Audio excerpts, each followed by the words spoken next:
Among Us, a game about solving puzzles while trying to figure out which of your friends are liars. It's a constant test of your skills of deception, betrayal, intelligence, and other things I never seem to have when I play it.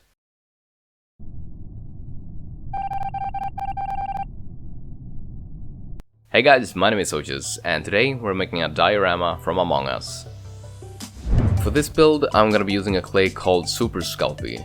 I am very new to this clay, like this is the second thing I've ever used it for. I know it's supposed to be really good for making detailed sculptures and faces and stuff, but thankfully these guys aren't that complex, so it felt like a good beginner's project, if you know what I mean.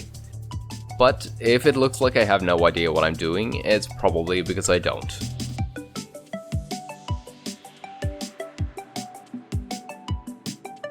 I'm starting out by trying to get the right shape for the body. A problem with Among Us is that because of the simple graphics, there's not a lot of references to go from. You can't look at the characters from behind, the side, or from the front. All you kind of have to go from is just the one picture of them standing slightly sideways. I've seen other people do them like more square or more round. Mine kind of look like forbidden popsicles.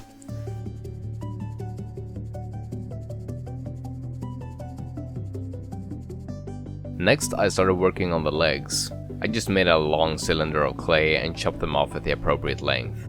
I hear the best approach with Sculpey is to use tinfoil or something to make the main shape of what you want, and then just add a thin coat of clay on top so it doesn't crack or something. The reason I didn't do that is threefold. I'm using wire to attach the limbs in the backpack, which wouldn't work if there was foil inside.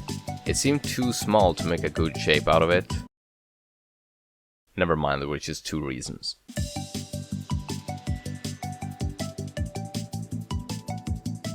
As you can see, I'm putting a thin strip of clay around the leg here, and that's obviously to smoothen it out and try to get rid of the small gaps between the clay pieces.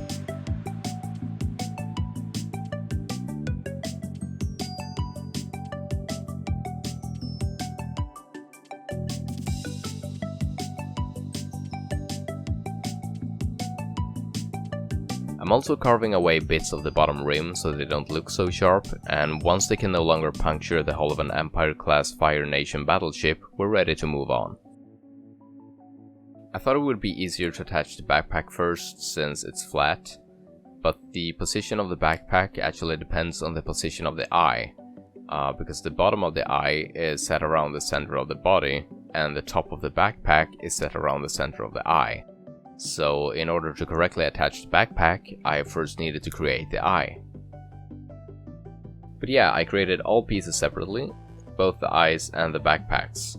This was so I wouldn't have to lay any pieces face down so they would lose their shape. I could just do everything in one go.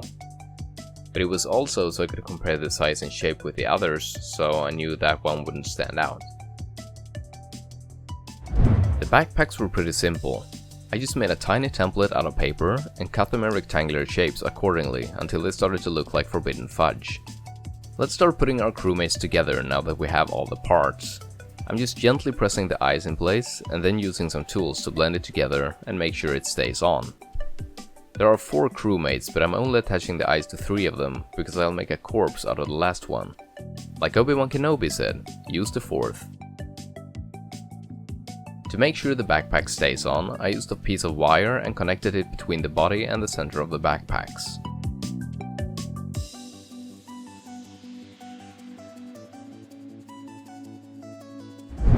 Now let's move on to the corpse. I'm just chopping the body off at around where the center of the backpack is, then I'm sort of spooning out the inside until it starts looking roughly like a toilet. This is an important part, because this is where we learn that the real impostor is my camera work. I cut a small wire that will be the baseline for the bone. Before I work on the actual bone, I just push the wire in so I don't have to drill it after baking. Plus, then I know it's long enough. I cut a line along a string of clay, and then I tried inserting the wire. I've seen other people do this on the internet, so I considered myself an expert. I wasn't.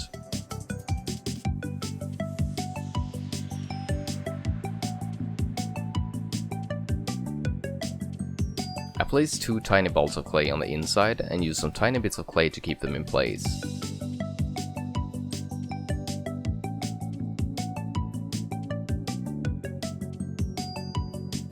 When all the crewmates have been assembled or killed, it's time to put them in the oven. Then you misread the baking instructions, burn everything, and spend the next 2 weeks wondering why you're like this. All jokes aside, I legit considered giving up at this point, because I just lost like 16 hours of progress.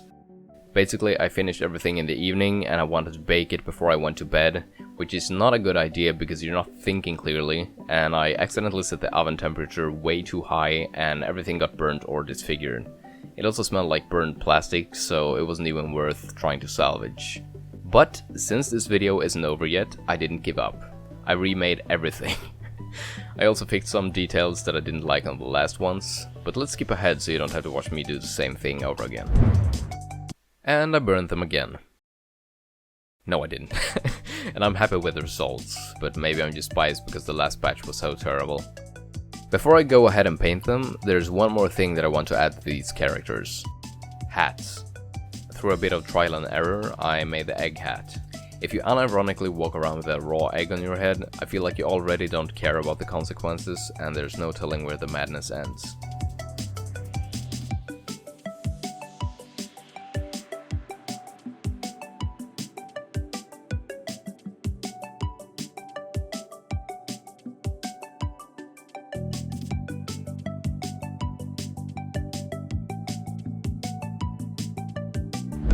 The second hat was the top hat.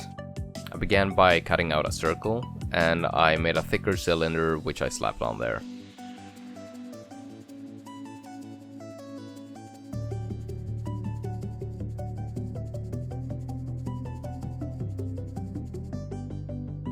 I realized I'd have a hard time getting the hat on in this state, so I scooped out some of the inside. Now we can start painting, which is one of the last steps, but also one of the most time consuming. A fun thing about trying new materials is that you always learn something new, like how you sometimes have to paint Sculpey a gazillion times before it actually turns into the color you want. It's a battle of patience, and I'm not losing to a piece of clay.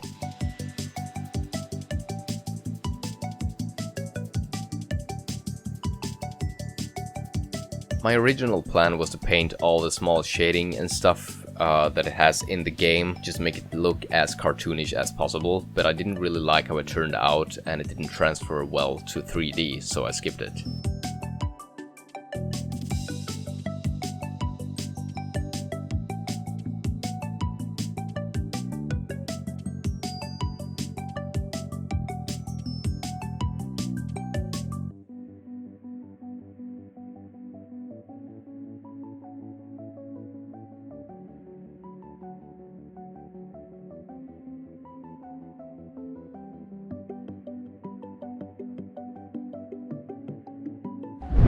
I did my best in replicating the cartoony shading on the eyes though, because I think that's an important feature on the characters. So I painted those first, then I started adding varnish to the egg hat and to the eyes. They're not really eyes, but I'm gonna keep calling them eyes. I actually did 2 layers of varnish there just to get that extra shine. When that dried, I started painting the black line around the eyes. I did the varnish and stuff first, so if I accidentally got some paint out of line, the black line would just cover it.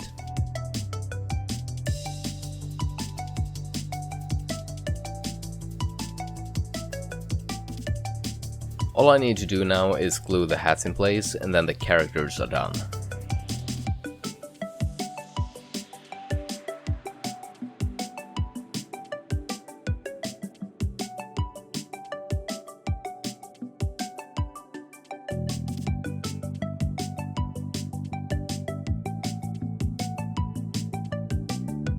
This is the final piece, so to speak, but it took a very long time. I wanted to recreate the floor tile of some place in the game that I can glue the characters to. I'm using a piece of plywood, which to be fair was already pretty fine grained, but just to hide those wooden fibers I also spackled and sanded it. I wanted to recreate the floor texture from the Cafeteria because it's probably the most recognizable floor tile in the game. I started by painting the entire thing in the darker grey, and then I drew out a template for the rest on paper. I cut out all the squares and made sure that I had it lined up at the center of the plywood before I started filling it in with a pencil. I did it this way to avoid a bunch of people marks. I did it this way to avoid a bunch of pencil marks on the wood that I might not be able to get rid of. It was also way easier using millimeter paper that had a square grid than trying to freehand it and measure everything by myself. This was the really time-consuming part. To make sure I painted everything on as straight as possible, I put tape on each side of all the squares. 24 complete squares with 1 piece of tape on each side, 16 half squares with 2 pieces of tape along the edges, and 16 edges painted on the side of the plywood that needed 2 pieces of tape on each side. That's 160 pieces of tape.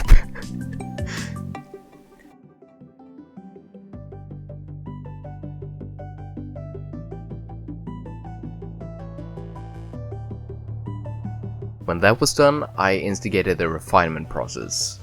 As you can see, there are areas where some paint smeared a bit outside the edges of where it was supposed to, so I did my best in covering that up. Did it take time? Yes.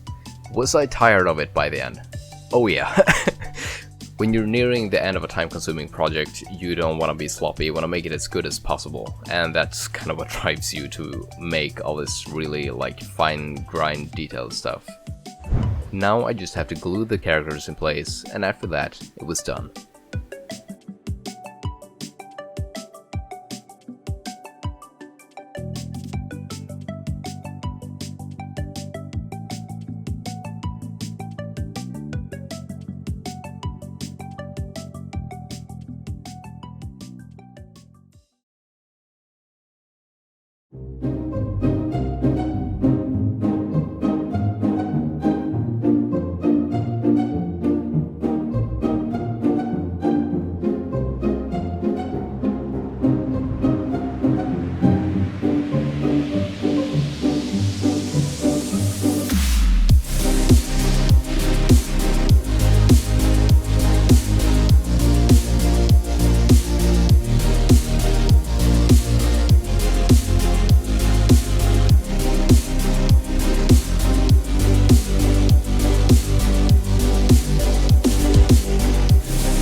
Me and Soaches are by like the lava pool thing, Yeah.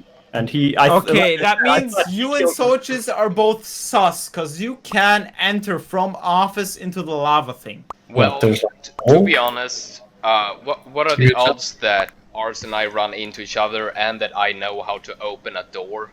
I Let's be real opened here. the door. How do you open a door